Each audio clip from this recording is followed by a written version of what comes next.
Hello everyone, this is Dr. Minhas from Punjabi Kids Health, and welcome to our IG Live conversation tonight with Mr. Jeevanjot Gill. We'll be starting in just a moment, and we'll be talking about back to school tips. We'll be talking to him about ideas for success from a teacher standpoint as well. So we'll give everybody a moment just to get logged in, and then we'll start in just a moment.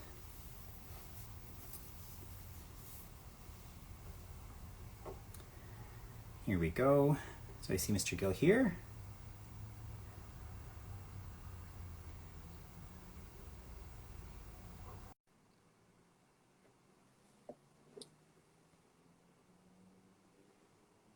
There we go. So I think we're just getting you logged in. There we go. Hi, Mr. Gill. How are you? Great. How are you? Nice to see you. Nice to see you too. So I think we're just getting started. We'll give everybody a couple of minutes to get logged in. And then we can start chatting. But I was just saying that we'll be talking about back to school, ideas for success, and from a teacher standpoint, what has your experience been? We'll talk a little bit about those ideas and how families can set their kids up for success.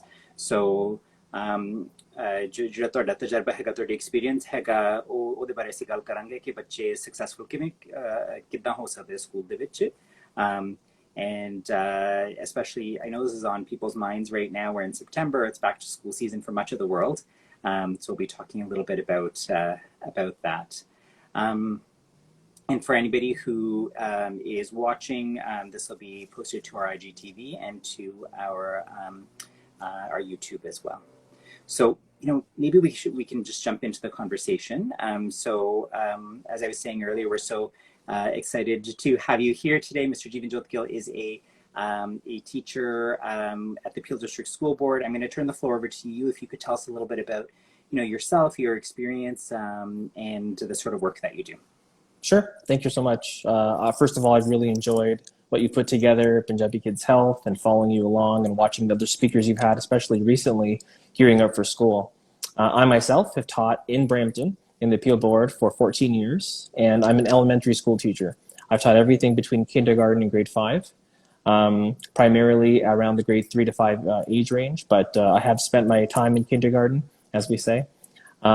Also, uniquely, I have a daughter who's starting kindergarten this September as well. So I know a lot of families have questions about starting school and kindergarten specifically, so I can talk a lot about that as well. In my 13 years, I've done split grades. I've taught many children with special needs, various children on the autism spectrum, children with muscular dystrophy in wheelchairs, children with Tourette's. Being in the public system, it's given me a really unique perspective to look at society as a whole. And I'm such an advocate for public school. And just I think it's a wonderful thing. Being in Brampton, of course, it's a very high South Asian population. And I've just been so blessed to work with the community that I've worked with. I think of it as my seva. If I won the lottery, I'd do it for free. To see the parents and grandparents and for them to see themselves in me to a certain extent feels absolutely wonderful. And I think of all these children as my own. And I think every good teacher does.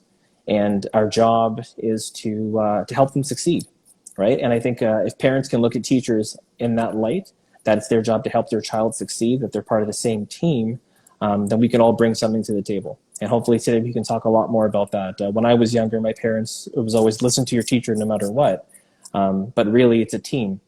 They're a team of professionals working together to help your child succeed the best we can. And no one knows your child better than the parent themselves. So for them to feel like they can advocate for their child, or they know their child's learning needs best and their child's strengths. That's so important. I think such an important shift. So कई बार ऐसी सोचते हैं कि ਜਿਵੇਂ ਤੁਸੀਂ ਕਹਿ ਰਹੇ ਸੀ ਕਿ ਜੋ ਟੀਚਰ ਕਹਿੰਦੇ ਨੇ ਉਹਨਾਂ ਦੀ ਗੱਲ ਸੁਣਨੀ ਚਾਹੀਦੀ ਹੈ ਤੇ ਟੀਚਰ ਨੂੰ ਸਭ ਤੋਂ ਅੱਛਾ ਪਤਾ ਹੁੰਦਾ, ਪਰ ਇਹ ਵੀ ਇੰਪੋਰਟੈਂਟ ਗੱਲ ਹੈਗੀ ਕਿ ਜਿਹੜੇ ਮਾਪਿਓ ਹੈਗੇ ਉਹਨਾਂ ਦਾ ਆਪਣਾ ਜਿਹੜਾ ਐਕਸਪੀਰੀਅੰਸ ਹੁੰਦਾ ਆਪਣੇ ਬੱਚੇ ਦਾ, ਉਹ ਸਭ ਤੋਂ ਜ਼ਿਆਦਾ ਉਹੀ ਜਾਣਦੇ ਨੇ ਕਿ ਬੱਚੇ ਦਾ ਸਿੱਖਣ ਦਾ ਢੰਗ ਕੀ ਹੈਗਾ, ਉਹਦੀਆਂ ਆਦਤਾਂ ਕਿਸ ਤਰ੍ਹਾਂ ਦੀ ਹੈਗੀਆਂ, how best to support them as well. So maybe that's a good place to start before we get into the questions that were written in before. But if somebody has concerns or they want to reach out to the teacher, what's the best way to do that? What do you find is the best way to connect? So one of the many wonderful things that have come out of the pandemic, and there are some wonderful things I'd like to talk about today. One of them is open communication and regular communication with teachers that have opened up. In my 13 to 14 years teaching, we were always told never to use email with parents, and we had agendas. I'm sure a lot of parents are familiar writing messages back and forth or calling the school and having to wait for a call back. But as soon as online teaching started, email was our primary way of communicating with parents. And that really opened things up. So now, first and foremost, parents should feel strong about being able to email their teacher regularly, being able to ask the questions they need. Some teachers feel really strong about only responding during work hours, but most of the ones I spoke to, including my wife and I, we were messaging parents back at 9, 10 o'clock at night sometimes, just because we were all going through something very new. And some of the technical problems and some of the questions that they didn't understand, I think if you can free that up for families, it really puts a lot of ease on them. So I would tell parents that they should feel very confident in contacting the teacher. Communication is so important, especially in the elementary years. Many children are shy, and it takes quite a long time for the teacher to get to know your child. So from the get-go, if they can know the specifics, if they can know the things that they need to know. Some teachers will send out a survey saying, what would you like me to know about your child? And those are really important questions. It's not they like baseball. It might be they're very shy speaking in front of people, but they have wonderful ideas. And to a teacher, that might mean, okay, I'm not going to ask them a question in front of the group, but maybe I can create a project where they can record their submission or they can write their answers, and we can share that a different way. Another thing might be child maybe isn't a big fan of school traditionally, but they love art. And now there's something that the teacher can use and say, okay, I'm going to use this even in a social studies or a science setting. I'll make sure that I can use their love of art to bring them into this and to really get them involved. So definitely communicate with parents, teachers. Feel free to send them an email. My favorite parents have always been the ones that have been, regularly emailing. And as a teacher, I think it's very important to do that as well. If it is in class setting, the email contact is something I'm going to continue. So last year I taught online, and email was my major communication. But now that I'm teaching face-to-face this year, as of right now, I'm going to continue that email communication because I thought it was so convenient. We have parents that are doing shift work that can't always respond live. And email just makes it something very comfortable. So I would definitely push to use that as a major source of communication. That's fantastic. And that makes so much sense. And I think, कई बारी माँ-बाप ਨੂੰ ਥੋੜਾ ਝਾਕਾ ਹੁੰਦਾ ਜਾਂ ਡਰ ਲੱਗਦਾ ਕਿ ਐਵੇਂ ਅਸੀਂ ਤੰਗ ਕਰਦੇ ਹਾਂ ਟੀਚਰ ਨੂੰ ਜੇ ਈਮੇਲ ਕਰਾਂਗੇ ਜਾਂ ਗੱਲ ਕਰਾਂਗੇ.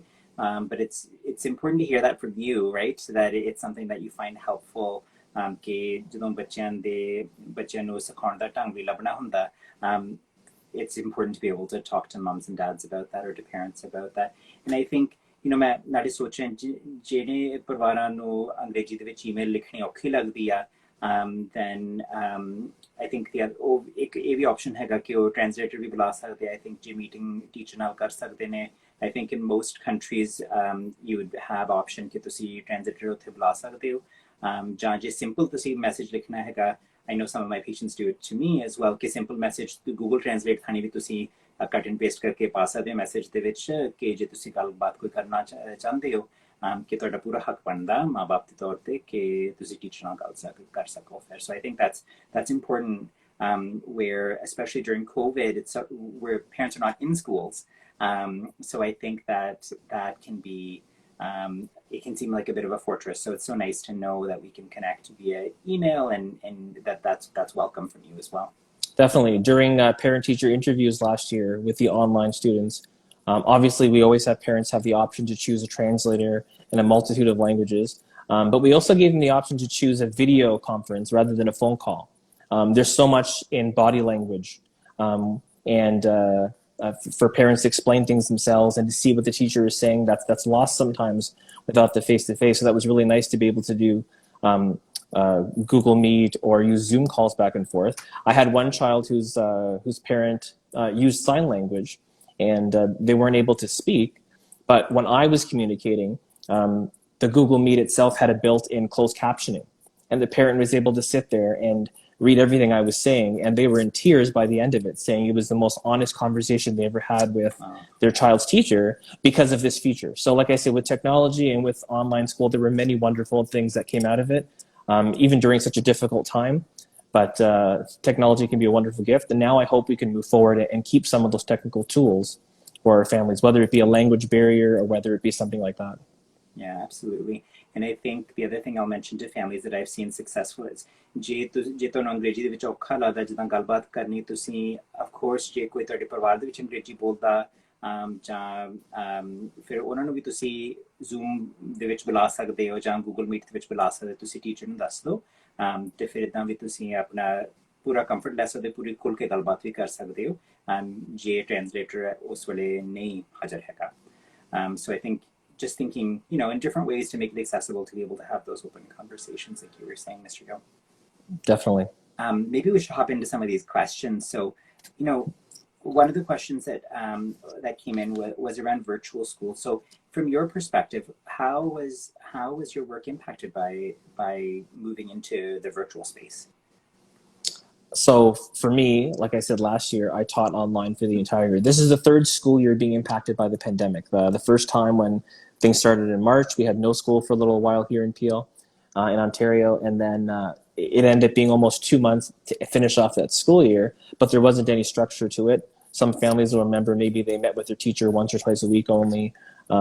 Last year for the entire school year, we knew online was going to be a thing, and it was much more structured around the curriculum and giving the families the full report card and trying to give the kids the full experience the best they can, including things like phys ed and art and things that were probably very challenging online. This year, I think that we're starting off, some families choosing online, they know what to expect a little bit now. And I can talk to that in more detail about what to prepare for and what to be ready for. There's also a large demand for face-to-face again. Children that were online last year that now think, okay, they've missed the social piece, and depending on the family's needs, they're thinking that's something that is something that's a priority for their children now as well. So I think everyone really understands these different perspectives. Teachers have children as well; they can relate, and I think we all understand that we're just trying to do the best for our children. And it all goes back to knowing your child, right? Some children do very well online. Some children maybe wouldn't. Some families maybe don't have the option. So I think these are things that we are constantly talking about as teachers, as parents, and that empathy and that understanding is so important going forward. And ਹੁਣ ਜਦੋਂ ਅਸੀਂ ਸੋਚਦੇ ਹਾਂ ਕਿ ਹੁਣ ਇਹ ਹੁਣ ਨਵਾਂ ਸਾਲ ਜੇ ਬੱਚੇ ਫਿਰ ਵਾਪਸ ਇਨ ਪਰਸਨ ਜਾਣਗੇ ਕਾਫੀ ਦੇਰ ਜੇ ਘਰ ਉਹਨਾਂ ਨੇ ਕੱਟਿਆ ਜਿੱਦਾਂ ਆਨਲਾਈਨ ਕਰ ਰਹੇ ਸੀ ਜਾਂ even after the summer time ਤੁਸੀਂ ਕੋਈ ਟਿਪਸ ਬਾਰੇ ਸਾਨੂੰ ਦੱਸ ਸਕਦੇ ਹੋ ਕਿ ਬੱਚੇ ਨੂੰ ਕਿੱਦਾਂ ਤਿਆਰ ਕਰਨਾ ਚਾਹੀਦਾ so for kids that are coming back after a long time away so for some kids that might have been a year and a half of doing virtual learning any tips for how we can try to help them being successful once they step back into the totally so the big thing is to review the health protocols what it's going to be like at school when it comes to wearing masks and keeping your masks on all day long. Children will be able to take it off during lunchtime. We're asking them to bring 2 masks, so if one of them gets soiled or wet, there's a backup mask to wear. Children are able to wear their own cloth masks that family are providing, or whatever PPE that they choose comfortable with. But also basic hygiene, washing their hands before they eat, and keeping distancing as well, as best they can, depending on their classroom. So these are things to review. For some children that were in school last year, they'll remember some of these things. For the children that were not in school, these are things that are a bit new. For teachers and parents alike, patience is so important right now. To baby step and take your time. No one is rushing into school and tests and curriculum right away. It's all about, easing back in nicely. And as a parent, you need to have that same attitude, right?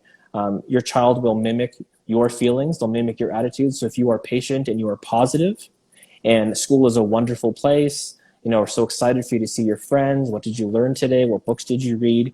If you have that attitude, then your children will likely mimic you as well. But also to have patience, that your children will feel a whole variety of feelings. I think reinforcing what school will look and feel like, reminding your children that in their mind, especially if they're older, some of the things that they like most about school, like you're not going to be able to go outside and run and play tag with your friends, right? We're in a pandemic, you stay with your cohort. In the classroom, you bring your own supplies. So reminding them about what school will look and feel like, and having an open dialogue, definitely. Making sure that we're communicating with their parents. With the younger children, sometimes you ask them, what did you do at school today? And your answer is, I don't know, right? They might not say very much. And that's okay too. Understanding that that's okay too. But just being that place that they can come and talk to if they need to is so important.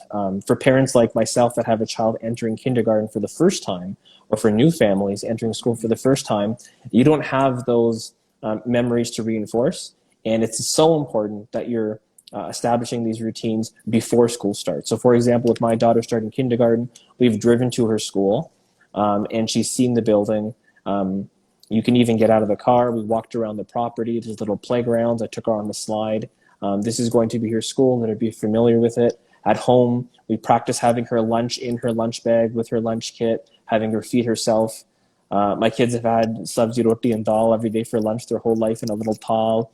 But now, her picking foods that she can eat comfortably by herself, things that she can pick up like sandwiches and grapes and strawberries and carrot sticks, things that she can eat on her own comfortably, and doing all these things before the first day of school. How important that is to build these new routines, to get up at the right time, to go to sleep at the right time. Don't wait for the first day of school.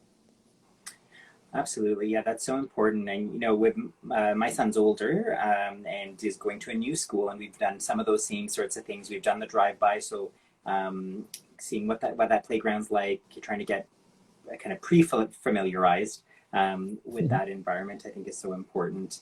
Like you were saying, I think maybe I'll mention in Punjabi as well, कि ਹੁਣ ਜੇ ਤੁਸੀਂ ਬੱਚੇ ਨੂੰ ਤਿਆਰ ਕਰ ਰਹੇ ਨੇ ਸਕੂਲ ਵਾਸਤੇ ਇੱਕ ਤਾਂ ਗੱਲ ਹੈਗੀ ਆ ਹਾਈਜੀਨ ਵੱਲੋਂ ਤੇ ਸਫਾਈ ਵੱਲੋਂ ਕੋਵਿਡ ਕਰਕੇ ਜਾਂ ਮਾਸਕ ਪਾਉਣ ਦਾ ਤੁਸੀਂ ਪ੍ਰੈਕਟਿਸ ਕਰੋ, ਸਪੈਸ਼ਲੀ ਹੁਣ ਕਈ ਘੰਟਿਆਂ ਵਾਸਤੇ ਉਹਨਾਂ ਨੂੰ ਪਾਉਣੇ ਪੈਣੇ ਆ। ਸੋ ਮਾਸਕ ਦਾ ਸਾਈਜ਼ ਹੋਣਾ ਚਾਹੀਦਾ, ਮਤਲਬ ਨੱਕ ਦੇ ਉੱਤੇ ਤੱਕ ਉੱਤੋਂ ਆਉਣਾ ਚਾਹੀਦਾ ਤੇ ਠੋਡੀ ਤੋਂ ਥੱਲੇ ਆਉਣਾ ਚਾਹੀਦਾ।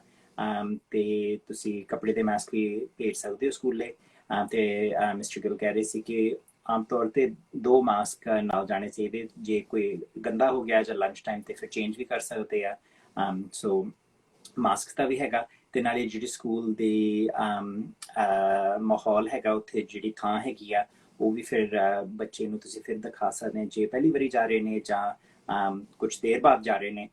ਉੱਥੇ ਜਿਹੜਾ ਖੇਡਣ ਵਾਲੀ ਥਾਂ ਹੈਗੀ ਹੈ ਜਾਂ ਸਕੂਲ ਦਾ ਜਿਹੜਾ ਪਲੇਗਰਾਊਂਡ ਹੈਗੀ ਉੱਥੇ ਵੀ ਤੁਸੀਂ ਜਾ ਕੇ ਉਹਨਾਂ ਨੂੰ ਦਿਖਾ ਸਕਦੇ ਹੋ ਕਿ ਉੱਥੇ ਕਿਸ ਤਰ੍ਹਾਂ ਦੀ ਰੂਟੀਨਸ ਹੋਣਗੀਆਂ। So I think those are important things in terms of getting ready, right, for those first days. I know that we were also talking a little bit about these feelings of loss of control that many of us have had during the pandemic, where there's just so much going on.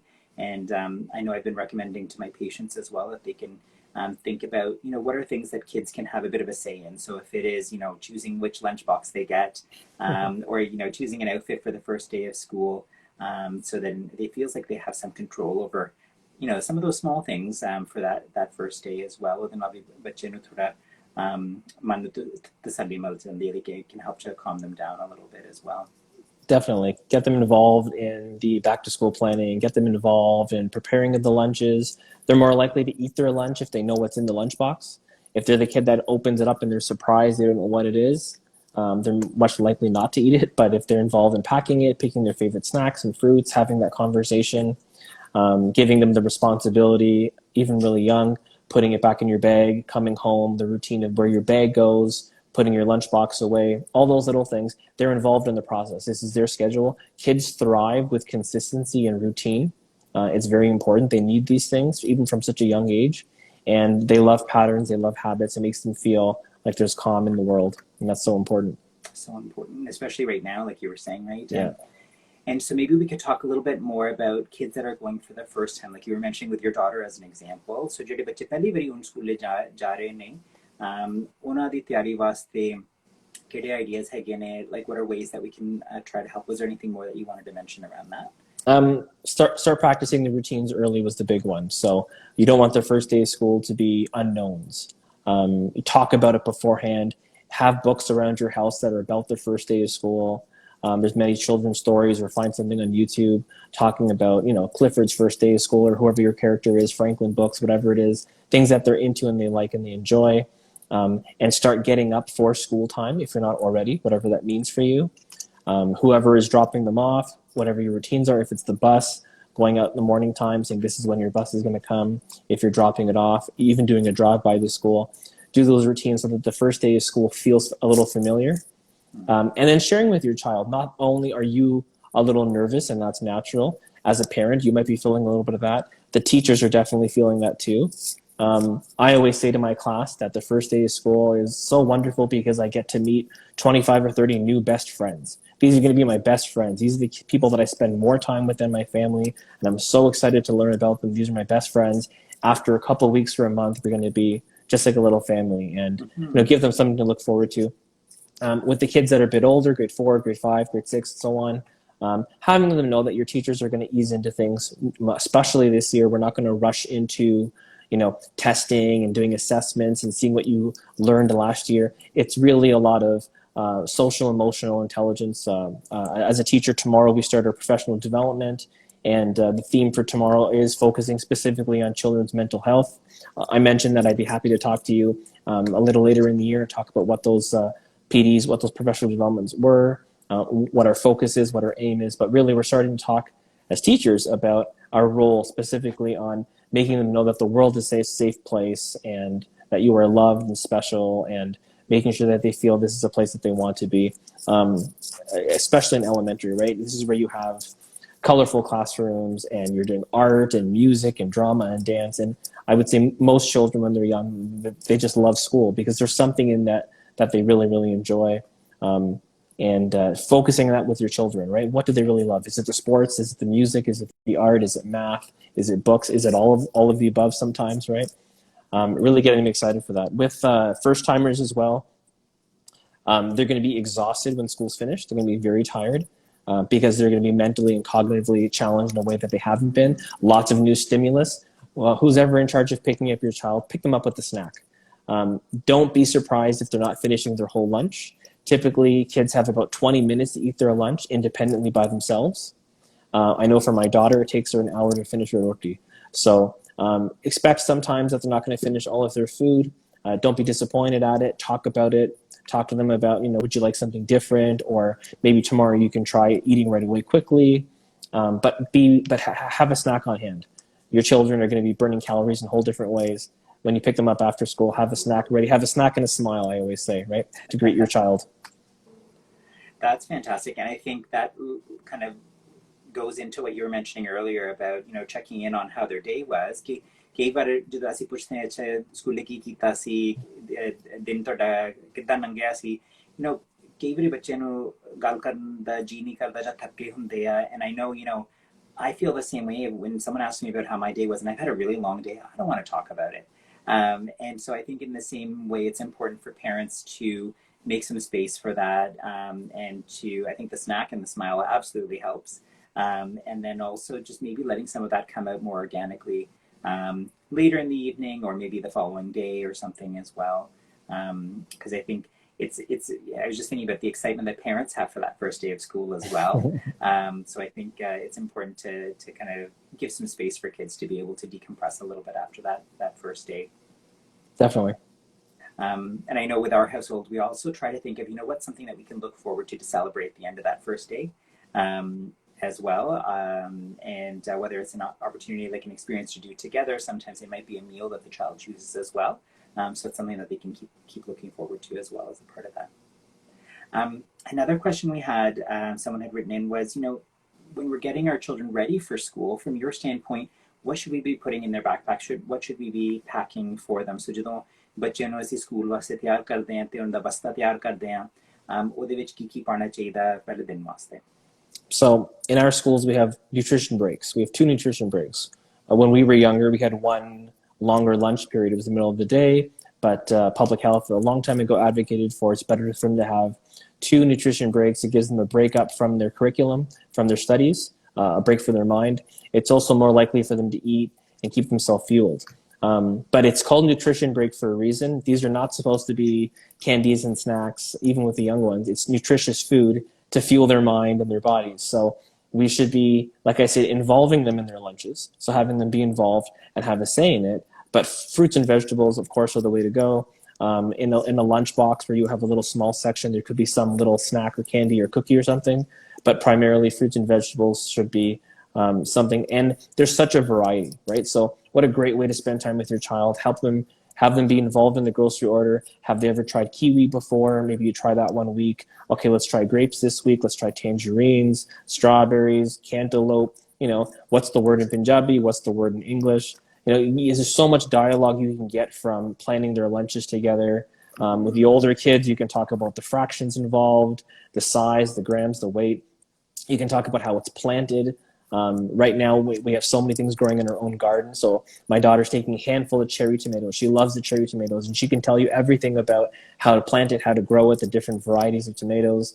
And she knows her and her dadaji, they go out together, they pick the cherry tomatoes. So it's something you can talk to, right? So use it as a tool to get that conversation. But also, like I said, if they're involved in putting what's inside that lunch, they're more likely to eat it and more likely to talk about it at school. It gives them something to bring up as well. So their lunch bags should definitely be nutritious. Juice boxes, if that's their thing. If not, a bottle of water for sure. Every child should have a bottle of water all year round. With the wearing of masks, we might specifically find that we have more chapped lips, or the kids are a little more tired. There's more effort to talking, that heat. So a water bottle is more important than ever. The schools will, obviously have enhanced filters and filtration and windows open and things, but having a water bottle, especially more than ever, is really important as well for your child. And in their backpack, like, it would be very limited. That's it. Like, you wouldn't want to bring more than that. So with the younger grades, that's more than enough. Everything they need, they will be provided at school. There's nothing that they have to bring. Usually up in the parents, the beginning of the year, the kids' backpacks are full of pencil crayons and markers and papers because they love their kids. They want them to have everything they need. But these things will be provided by the school. If the teacher's having them write, they'll give them paper and a pencil. If the teacher's having them draw, markers, pencils will be available, especially at the beginning of the school year. Have them just go nice and light and easy and just have the right mindset. We talk a lot about food. I just want to mention as well, having a good night's sleep is so important. And having an early bedtime because of summer holidays, but also because of the pandemic, and we've been trying to really take care of our kids' mental needs. A lot of us have been up later than usual, maybe watching more movies with their family than we normally do, or having the same bedtime or having snacks. If you haven't already, a week away from the first day of school, please make sure that your kids are going to bed at a good time and that they're getting up at the right time as well, so that that transition is comfortable, so that they're awake and they're ready to learn. Oh yeah, fantastic. Yeah, we know really well, of course, that sleep and food have such an impact on our children's abilities to learn. So एक हफ्ते school शुरू होने तो पहले ਤੁਸੀਂ अपनी routine शुरू कर लो कि बच्चे टाइम सिर ਸੌਣ ਲੱਗ ਪੈਣ ਤੇ ਖਾਣ ਪੀਣ ਤੇ ਵੀ ਜਿਹੜੇ ਟਾਈਮ ਹੈ ਕਿਉਂਕਿ ਤੁਹਾਡੀ ਬਾਡੀ ਨੂੰ ਉਸ ਟਾਈਮ ਫਿਰ ਭੁੱਖ ਲੱਗਣ ਲੱਗ ਪੈਂਦੀ ਹੈ. So if you can get kind of used to that same routine of when you're supposed to be eating, especially I think most schools have it available on their website if you don't know already कि कितने बजे breaks होंगी बच्चों वास्ते. So you can kind of start to pre-plan your own nutrition breaks at home, maybe around that as well, so that so kids can be prepared. But absolutely, that sleep is so important. And the other thing I've been thinking about a lot is physical activity as well. That helps in terms of being able to concentrate, and they'll be getting more of that hopefully when they're at school and they have access to a playground and peers as well. But that's something else also I've been talking to families about, just getting used to the idea of being physically active, sleeping on time, and eating on time and eating well. You do bring up a good, sorry, I'm losing you. You bring up a great point. For those families that are not doing in person though, how much more important that physical activity is. Last year with my students, especially during the fall when the weather was great, we typically ended our day, and I was saying, if you're able to go for a walk, this is a great time. And when school was finished around 2:30 or 3, they would go for a walk down the street with their families and get that outside time. As much as we could have our kids do school outside with a laptop or something during the fall, that was encouraged as well. For those kids all day in the summer, they're definitely going to get a lot of exercise face-to-face in person. But for those children staying online, and there is a large amount in our community, it's even more important to find time to get them outside and moving. Sure. And I think that was one of our next questions that someone had written in with, was around virtual schools. So ਜਿਹੜੇ ਪਰਿਵਾਰ ਹੁਣ ਫਿਰ virtual school ਜਾਂ online school ਕਰ ਰਹੇ ਨੇ, ਉਹਨਾਂ ਵਾਸਤੇ ਕੋਈ ਸੁਝਾਅ, ਕੋਈ tips ਤਰੱਕੀ ਵਾਸਤੇ ਜਾਂ ਉੱਥੇ ਸਫਲਤਾ ਵਾਸਤੇ? So do you have any ideas for, with your experience on the other end of it, in doing online instruction, any tips for what you think seems to work well for kids who are learning online? Sure. So sometimes you don't have a choice, but the kind of student that does the best in a virtual setting are kids that are very self-sufficient. kids that can do things on their own, they're independent, they're problem solvers, they have lots of initiative. These are things we want for all our children, but if that sounds like your child, online school is a great forum because there's not a lot of one-on-one teacher and student. As much as the teacher might try to do small group settings and breakout rooms and things like that, it really is speaking to the whole class the whole time. So independent learners thrive really, really well. Doing inquiry projects, and even as young as grade 1 and grade 2, these are things where backwards plan with the teacher. If the teacher's looking to see your child's writing, it's not telling them they have to write about their summer. It's saying, I want you to write a page about any topic you're interested at all, because they're looking to assess the writing skill. It doesn't matter what happened in the summer, or whether you're talking about how to make something, or whether you're talking about a movie you saw. So advocating for your child, asking for inquiry projects, knowing your child, knowing what their passions are, and that they can bring that to school, especially online, because if it's something they're interested in and they're excited about, they're going to be locked in and engaged rather than feeling it's something they have to do. STEM projects are the same thing, projects that can showcase science, technology, the engineering and math skills all together. Even with as young as grade 1, 2, and 3, there's many of these types of projects. A lot of times we teachers like to disguise a lot of learning in a project where they get to build something at home in their garage, try to get them off the computer, even though it's online school, where they're making something with popsicle sticks or plastic bags or with their recycling. And we're actually assessing them, talking about it. How did you build it? What were the steps? Procedural writing, step 1, step 2, step 3, what did you do? Or their oral presentation skills. Tell me about what you made with your dad. Tell me about what you and your brother put together. It's not even about what the product is. It's about this is how we're going to get them talking, get them excited.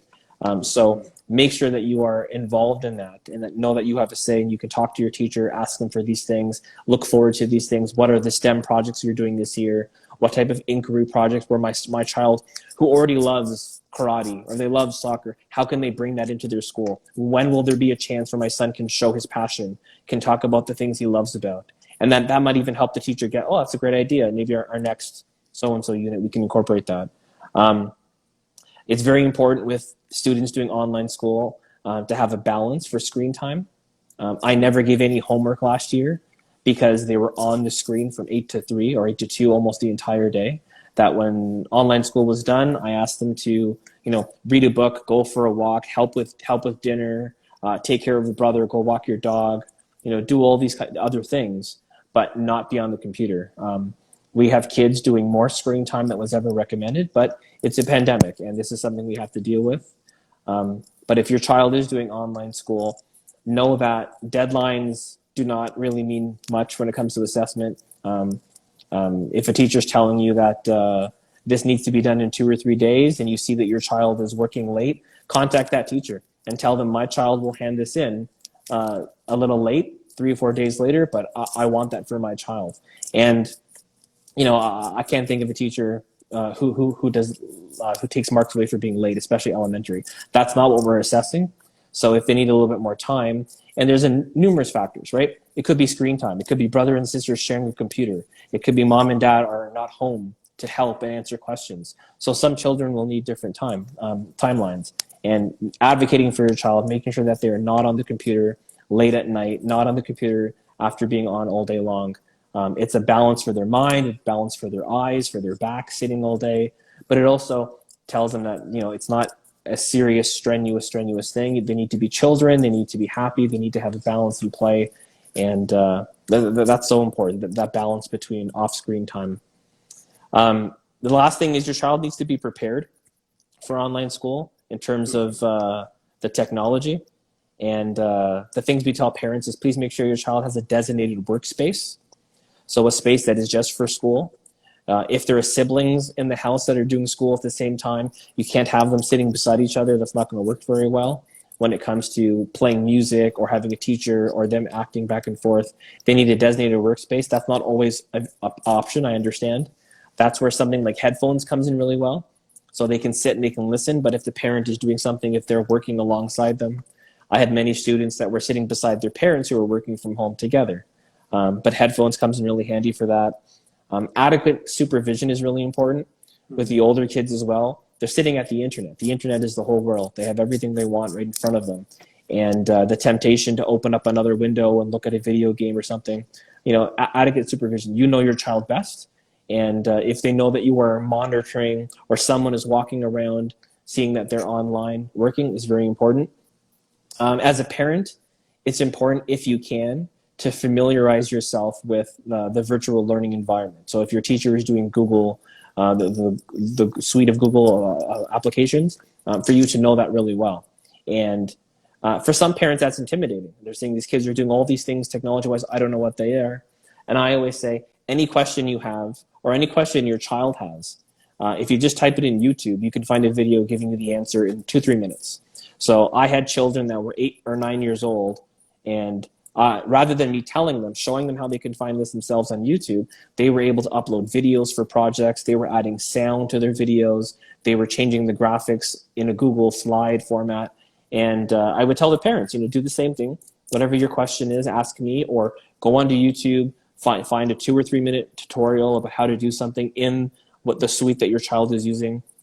You could type in how to message the teacher in Google Classroom, and there'll be a 2-minute video about that. You could type in how to upload an assignment, which is one of the first early things kids need to do, how to upload an assignment in Google Classroom or in Brightspace. And there are hundreds of tutorials showing you that. And if you're familiar with that, if you know how to do that, then you can help your child with that.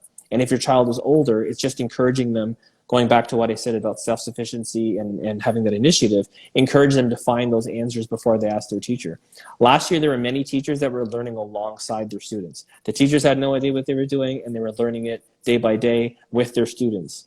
Now we have a whole new generation of kids who are tech savvy in ways that are beyond their years, doing things that we never would have asked them. But kids can step up to the challenge, right? Especially when it comes to computers. They're great for that.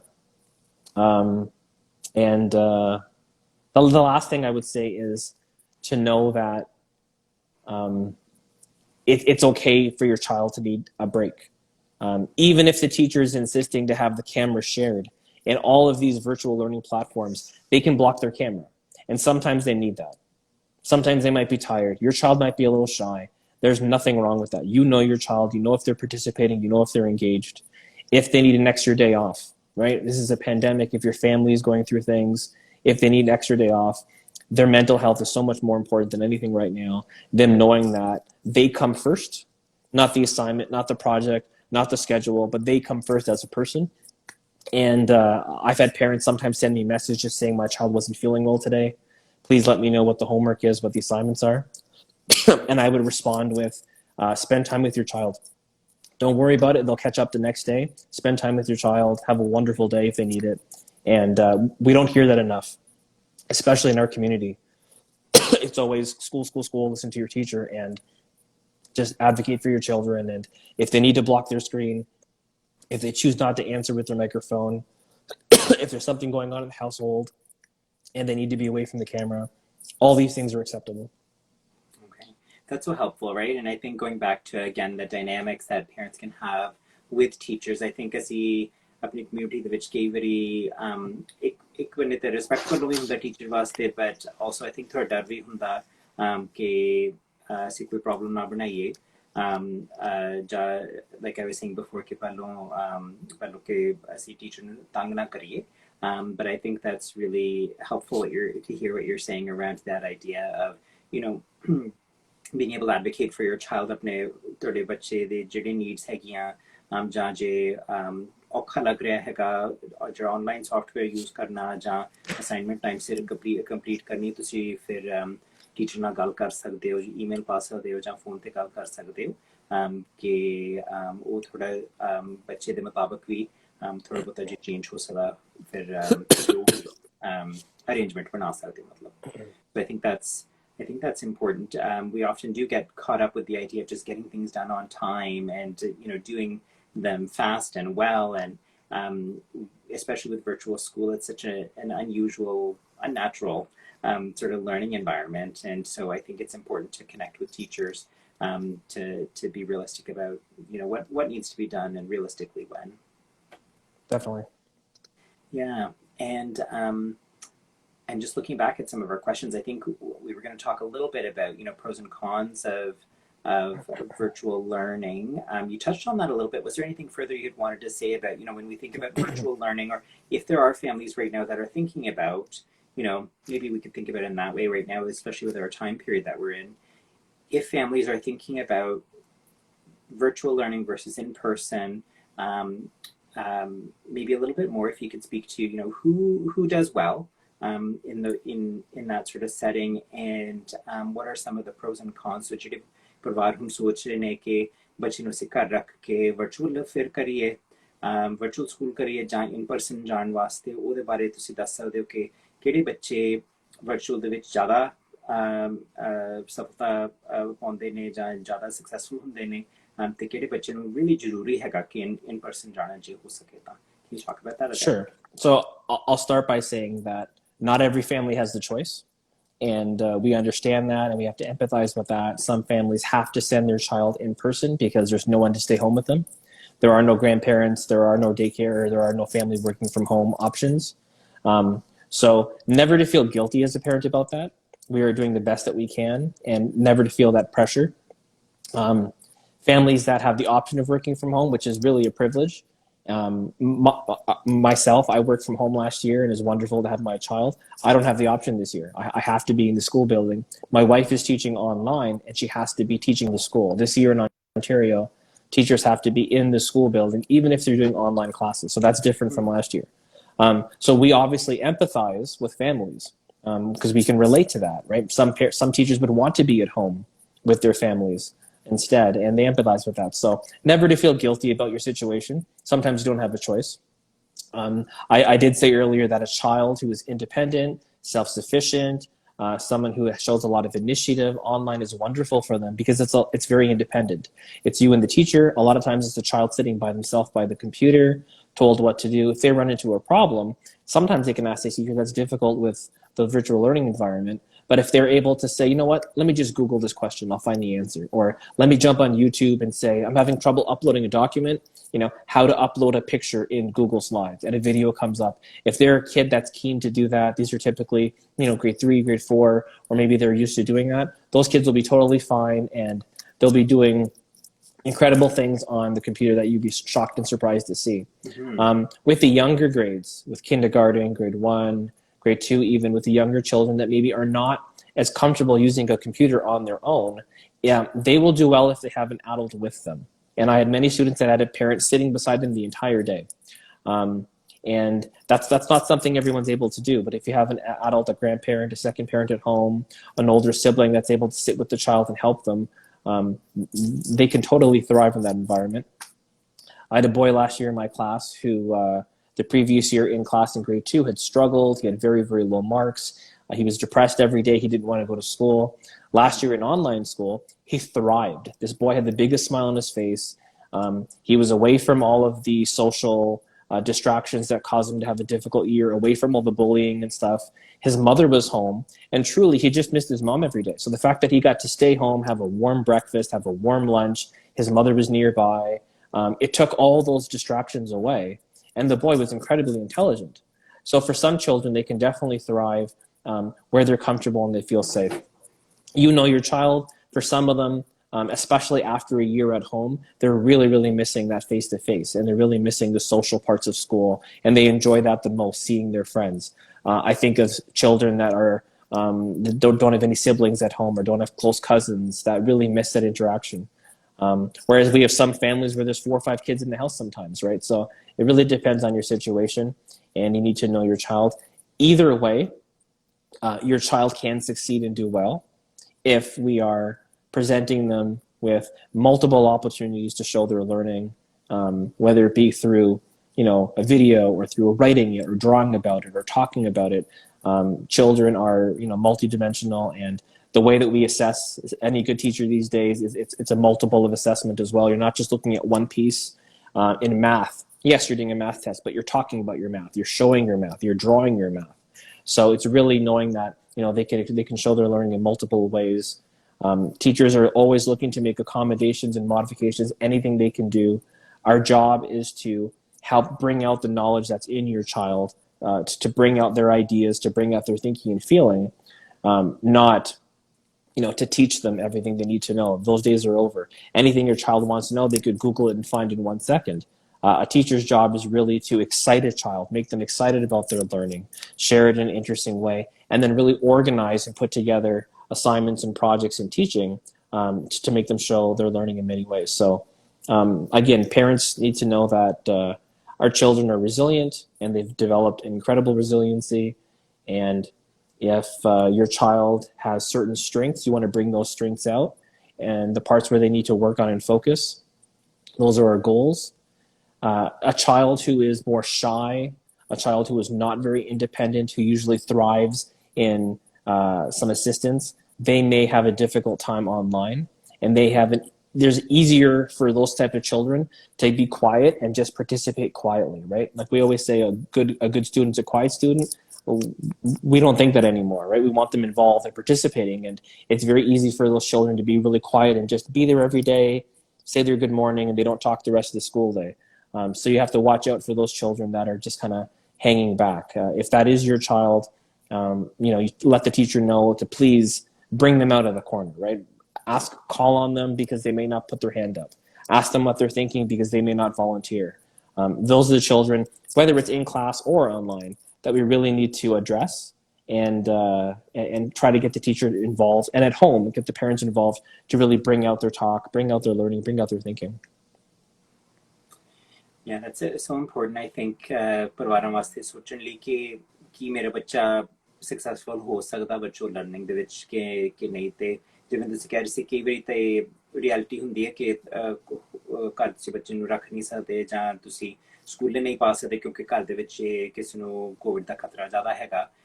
ਸੋ ਵੀ ਸੋਚਣਾ ਪੈਂਦਾ, but ਜਿਵੇਂ ਤੁਸੀਂ ਕਹਿ ਰਹੇ ਸੀ ਕਿ ਜਿਹੜੇ ਬੱਚੇ ਜ਼ਿਆਦਾ ਇੰਡੀਪੈਂਡੈਂਟ ਹੈਗੇ ਨੇ, ਜਿਨ੍ਹਾਂ ਨੂੰ ਕਲਾਸ ਵਿੱਚ ਪਾਰਟਿਸਿਪੇਟ ਕਰਨ ਦਾ ਸ਼ੌਕ ਹੈਗਾ, ਉਹਨਾਂ ਨੂੰ ਚਾਹ ਹੈਗਾ, ਉਹ ਬੱਚੇ ਜ਼ਿਆਦਾ ਫਿਰ ਪਾਰਟਿਸਿਪੇਟ ਕਰਦੇ ਤੇ ਸਿੱਖਦੇ ਆ virtual learning ਵੱਲੋਂ।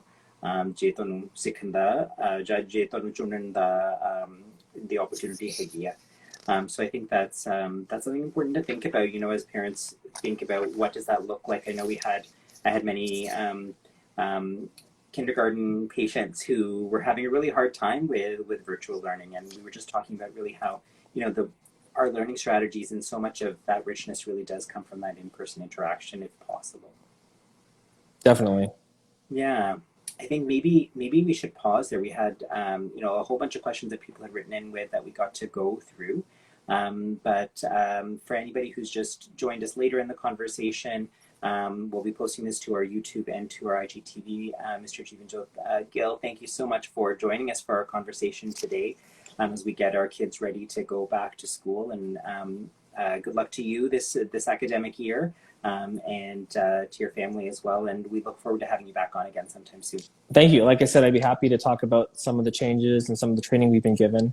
The one thing I want to leave with as a child who went to school in this community with immigrant parents and now is teaching, when surveys are given to families about what their goals are, parents and children alike, they always say that their goals are to get good marks and to get A's. And what you don't find is people saying their goal is for their child to learn. And especially in our community, to understand the difference between getting good marks and learning. And if we can really focus on our goal is to have our child learn, take them from where they are on any level and bring them forward a bit, no matter where they are, then I think that's more in their service, right? We have some children that are such strong students that A's and B's come easy to them. And that's the truth. But are we moving them forward? Are they learning this year? Are they growing? And we have some children that, they really work hard to get that B minus or get that C plus, but they worked hard. And that effort is so much more important. That's more valuable for the human being that we want to make going forward. And that will help them as they get older when school really gets difficult. Absolutely. So important to think about those big picture skills, I think, as we're really building on the strengths and profiles of our kids and of our students. Well, I thank you for what you do for Punjabi Kids Health. And like I said, I've been following you on Twitter for a very long time. And thank you for the resources, the full spectrum of talking about before school, preschool, elementary, secondary. I think it's a wonderful service that you do. So thank you so much. Awesome. Thanks so much for everything you do as well. And hopefully we'll connect back here again soon. Definitely. My pleasure. Okay, thanks so much. Take care. Thank you. All right. Bye.